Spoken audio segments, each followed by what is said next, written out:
Bismillahirrahmanirrahim. Assalamu alaikum 5 class. Let's open your maths book. Open page number 159.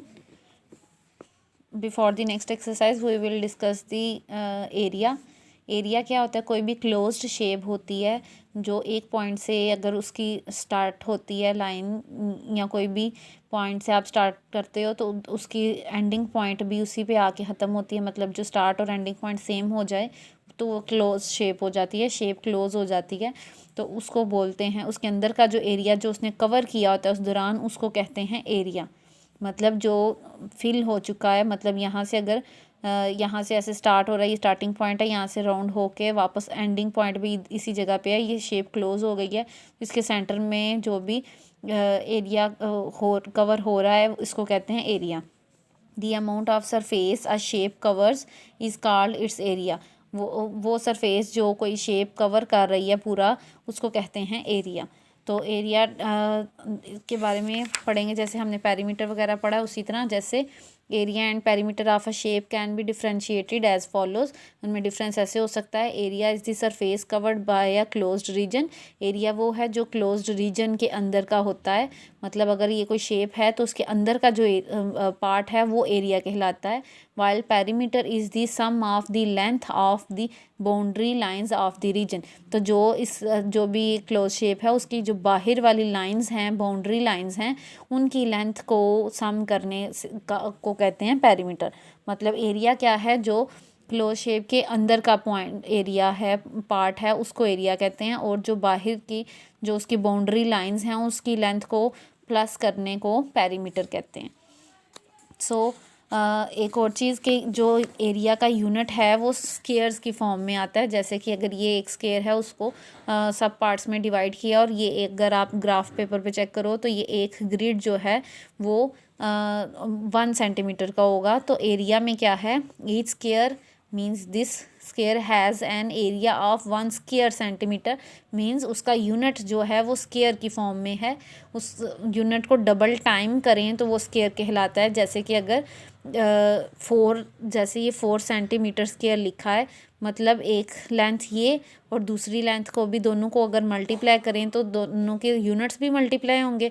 तो centimetre को centimetre से multiply करें तो वो 2 सेंटीमीटर हो जाते हैं, मतलब वो पावर में ऊपर लिखा जाता है 2 मीन्स स्क्वेयर। तो ये एरिया का यूनिट क्या है? स्क्वेयर।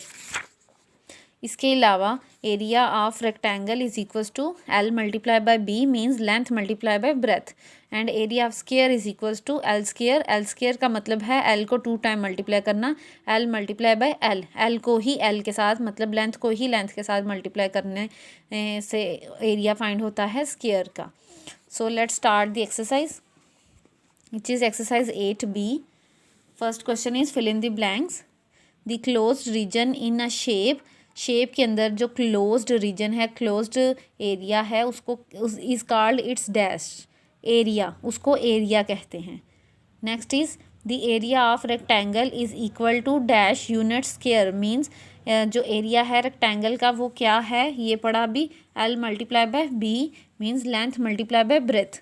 यूनिट स्क्वेयर मतलब इन दोनों के जब मल्टीप्लाई करेंगे तो यूनिट 20 मल्टीप्लाई होंगे, मतलब अगर सेंटीमीटर है तो वो सेंटीमीटर स्क्वेयर हो जाएगा, अगर मीटर है तो वो मीटर स्क्वेयर हो जाएगा। Next, if L is 1 side of a square, एक स्क्वेयर है उसकी 1 साइड लेंथ एल हो, then its area is dash unit square. तो उसका एरिया क्या होगा? जैसे कि स्क्वेयर का एरिया क्या है? लेंथ स्क्वेयर मीन्स लेंथ को लेंथ के साथ ही मल्टीप्लाई करें तो वो एल स्क्वेयर कहलाता है। तो उसको आप लिखेंगे L square unit square. Next, in a rectangle L is equals to 9 centimetre, breadth is equals to 4 centimetre, then its area is dash centimetre square. Means rectangle का एरिया क्या है? Length multiply by breadth. तो length क्या है? 9 centimetre and breath क्या है? 4। 9 4 ज़ा 36 and now multiply units, centimetre multiply by centimetre, centimetre square. Means अगर एक ही चीज़ 2 बार मल्टीप्लाई हो रही है तो उसको पावर में आप लिख सकते हैं स्क्वेयर। ये आप साथ में लिख लो, 9 मल्टीप्लाई बाय 4 मतलब हमने लेंथ मल्टीप्लाई बाय ब्रेथ किया है। Next, the area of a square with side 1 centimetre. अगर स्क्वेयर की जो एरिया है वो 1 साइड हो, उसकी स्क्वेयर 1 सेंटीमीटर हो तो उसका एरिया क्या होगा? 1 सेंटीमीटर स्क्वायर। क्योंकि जैसे कि एरिया ऑफ स्क्वायर का फॉर्मूला क्या है, एल स्क्वायर। जैसे कि ये पढ़ा, area of square is equal to L square, means length को स्क्वायर, लेंथ को लेंथ से ही मल्टीप्लाई करना है। तो लेंथ क्या है 1 सेंटीमीटर, 1 को 1 से ही मल्टीप्लाई करें तो 1 आ जाएगा, सेंटीमीटर को सेंटीमीटर से ही मल्टीप्लाई करेंगे तो वो सेंटीमीटर स्क्वायर हो जाएगा। मीन्स उसका एरिया क्या होगा स्क्वायर का 1 centimetre square. Next see the question number 2 which is true false. A square with side 4 centimetre, एक स्क्वायर है जिसकी साइड 4 सेंटीमीटर हो, and a rectangle with 8 centimetre and 2 centimetre, और रेक्टेंगल है जिसकी एक साइड 8 सेंटीमीटर है, दूसरी 2 centimetre, have the same area, तो दोनों का एरिया सेम होगा। जैसे कि स्क्वायर, एरिया ऑफ स्क्वायर का क्या फार्मूला है, एल स्क्वायर, मीन्स एल क्या है 4, तो 4 को स्क्वायर करो, मतलब 4 को 4 से ही मल्टीप्लाई करो, तो आपका आंसर आएगा 4 4 जा 16, और सेंटीमीटर सेंटीमीटर से मल्टीप्लाई होगा तो क्या आएगा सेंटीमीटर स्क्वायर, 16 सेंटीमीटर स्क्वायर। ये किसका एरिया आया है, स्क्वायर का। नेक्स्ट रेक्टेंगल का एक साइड है 8 सेंटीमीटर, दूसरी साइड है 2 सेंटीमीटर, और इसका एरिया ऑफ रेक्टेंगल फार्मूला क्या है, लेंथ मल्टीप्लाई बाय ब्रेथ, तो मीन्स 8 मल्टीप्लाई बाय 2, 8 2 जा 16। Now multiply the units, centimetre multiply by centimetre and centimetre square, मतलब दोनों का देखें आप तो एरिया सेम आ रहा है, इसका भी सेंटीमीटर स्क्वायर, इसका भी centimetre square, so this is true. Next is if the length of rectangle is 15 centimetre, and अगर लेंथ है रेक्टेंगल की 15 centimetre and breadth is 10 centimetre, उसकी ब्रेथ 10 सेंटीमीटर है, then the area of rectangle is 25 centimetre square, तो उसका जो area है rectangle का 25 सेंटीमीटर स्क्वायर आएगा। No, this is false, because area of rectangle is L multiply by B, means 15 multiply by 10, तो answer आपका आएगा 150 सेंटीमीटर स्क्वायर। यहाँ पर है 25 centimetre square, so this is false.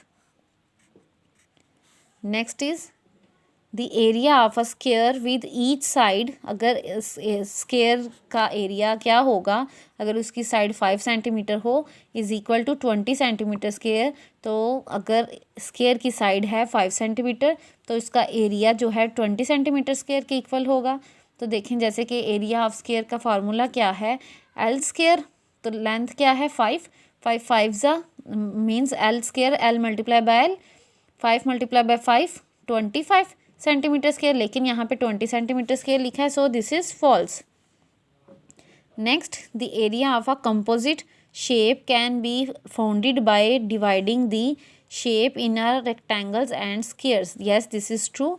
Composite shape वो होती है जिसके अंदर एरिया और रेक्टेंगल दोनों शेप्स आ रही हों, और उसका एरिया उन्होंने पूछा है। आप कंपोजिट शेप का एरिया कैसे फाइंड कर सकते हैं, अगर उस शेप को आप रेक्टेंगल्स और स्क्वायर्स में डिवाइड करके अलग अलग उनका फाइंड करें तो आप उस तरह से एरिया फाइंड कर सकते हैं। Yes this is true. Composite shape का इसी तरह फाइंड कर सकते हैं कि आप उसको डिवाइड कर लें, जैसे कि ये एक एग्जांपल है, इसको कहते हैं कंपोजिट शेप। अगर आप इसको ये डिवाइड किया है, ये ऊपर अलग रेक्टेंगल है नीचे अलग हो गई, तो आप इन दोनों का फाइंड करके ऐड कर लें तो ये आप फाइंड कर सकते हैं रेक्टेंगल और स्क्वायर्स वगैरह में डिवाइड करके। Next is if L is equals to 18 centimetre, B is equals to 1 centimetre, then area is 18 centimetre square. Area किस चीज़ का है, रेक्टेंगल का, क्योंकि इसमें लेंथ भी गिवन है और ब्रेथ भी गिवन है, सो 18 1 18 centimetre square, yes this is true. So today you will do the question number 1 and 2 on your notebook and also do the practice of this question. Take care. Allah Hafiz.